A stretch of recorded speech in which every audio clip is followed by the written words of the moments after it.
Hello, my name is Dr. Dewan S. Raja. Today I will discuss about menisci and meniscal injuries. The meniscus is a C-shaped piece of fibrocartilage located in the knee joint. Each knee has two menisci, the medial meniscus and lateral meniscus, positioned between the lateral and medial condyles of the femur and tibia.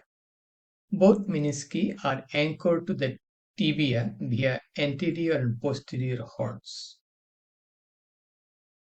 The menisci acts as a shock absorber, stabilizes the joint, and distribute weight evenly across the knee. Primarily composed of fibrocartilage, the meniscus are primarily composed of fibrocartilage with high concentration of type 1 collagen, that provides tensile strength, proteoglycans, water, and other extracellular matrix components for elasticity and load absorption.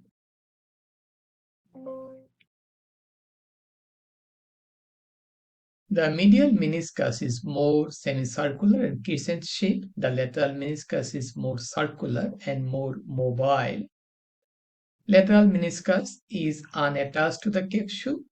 The meniscus are interconnected anteriorly by transverse ligament. Each meniscus has three zones. The red zone, outer third of the meniscus, rich in blood supply. Red-white zone, the middle third, with moderate blood supply. White zone, the inner third, avascular and nourished by synovial fluid. Okay, this is from outer to inward. Okay. Attachment, medial meniscus attached to the medial collateral ligament and joint capsule. More firmly fixed, make it more prone to injury. Lateral meniscus not attached to the lateral collateral ligament and is more mobile. Posterior end of the lateral meniscus is connected to the femur via the meniscofemoral ligament. Excuse me. Meniscofemoral ligament has two bends. One is the anterior meniscofemoral ligament, another is posterior meniscofemoral ligament in relationship to that of the posterior cruciate ligament.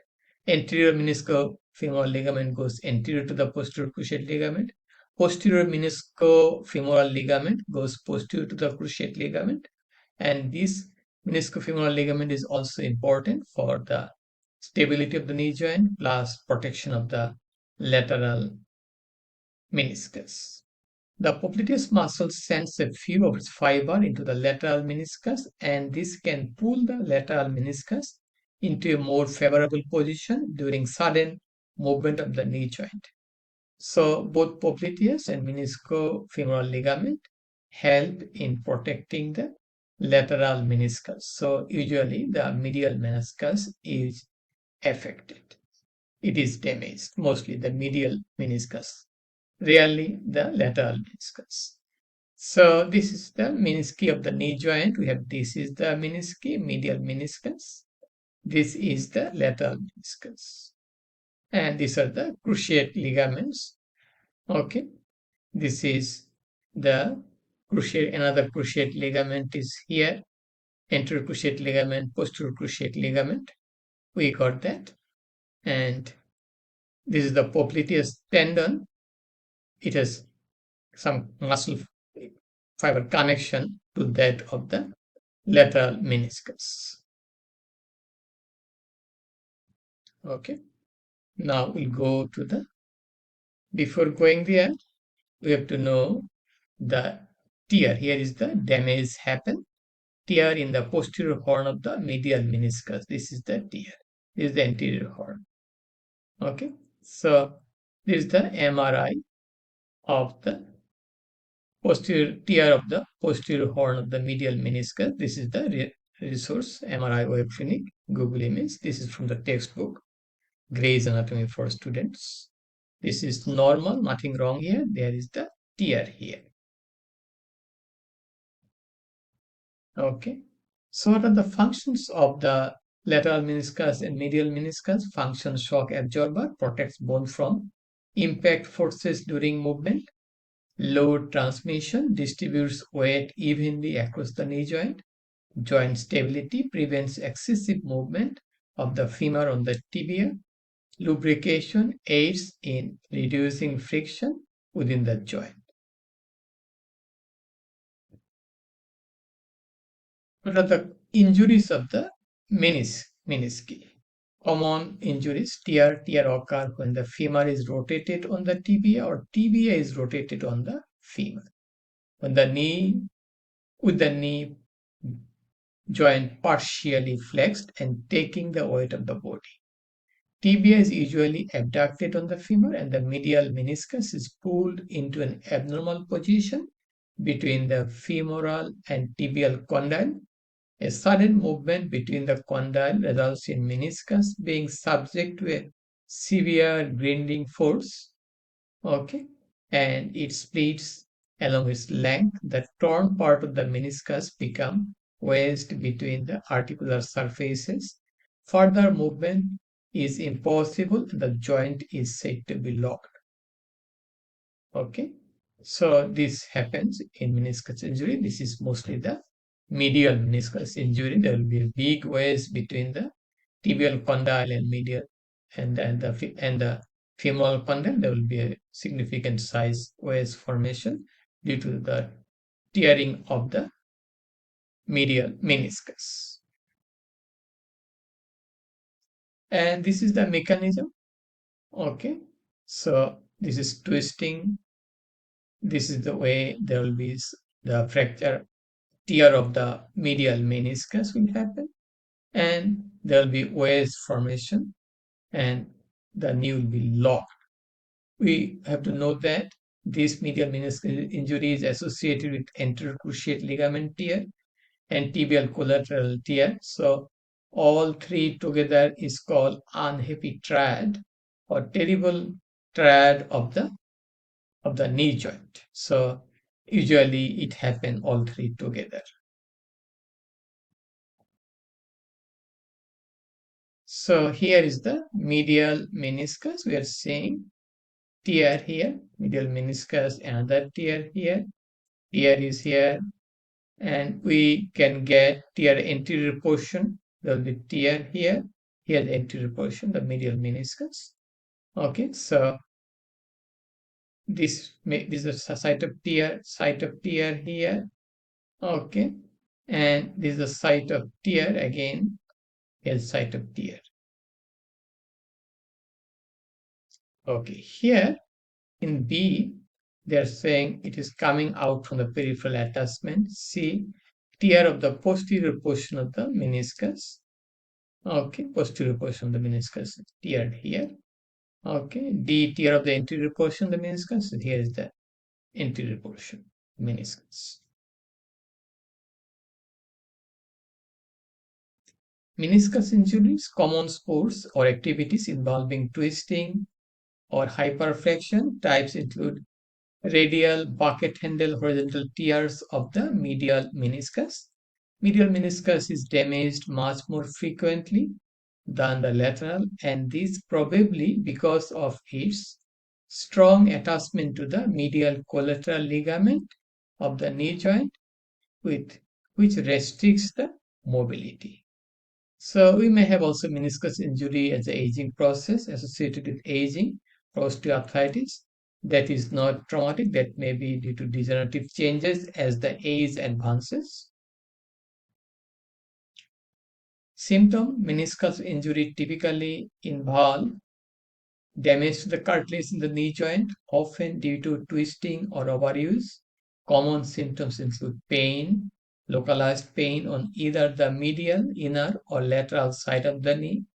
Pain intensifies with twisting, squatting, and other knee movements. Swelling may develop immediately or within 24 to 48 hours after the injury. Stiffness and limited range of motion, difficulty fully bending, straightening, or straightening the knee. Feeling of tightness or restricted movement in the joint. So these are the stiffness and limited range of motion due to medial meniscus injury. Symptoms continued: locking or catching. The knee may lock or feel stuck in one position, a sensation of catching or clicking during movement, instability, feeling like the knee might give out or is unstable, especially when walking or standing, tenderness along the joint line of the knee when touched.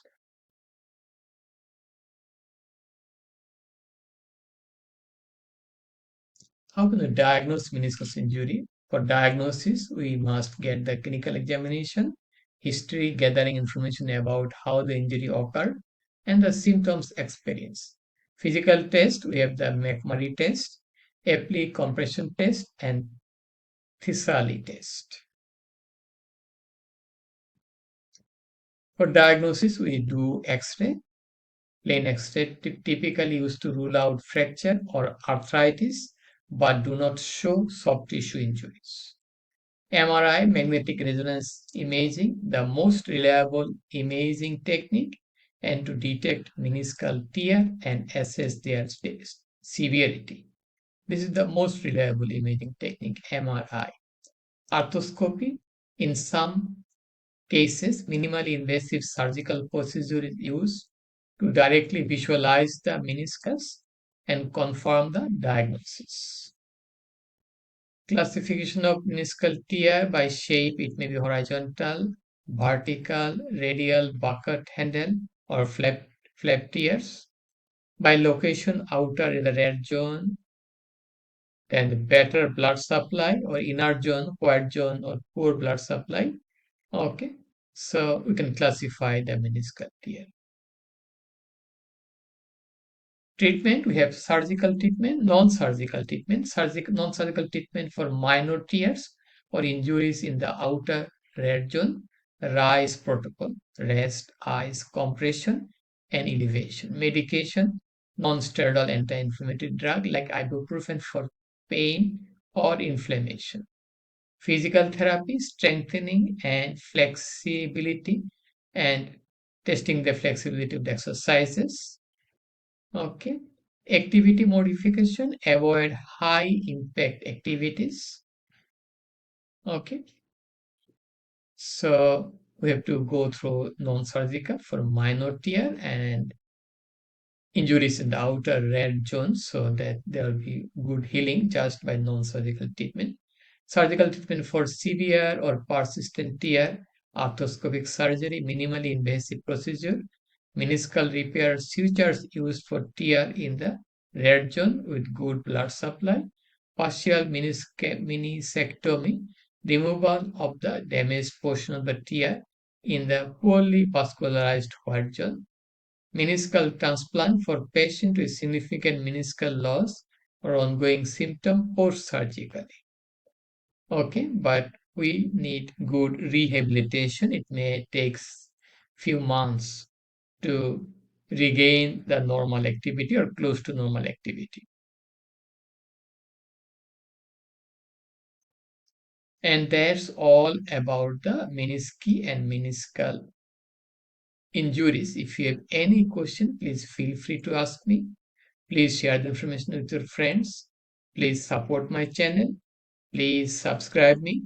Have a nice, wonderful, and blessed day. Bye now.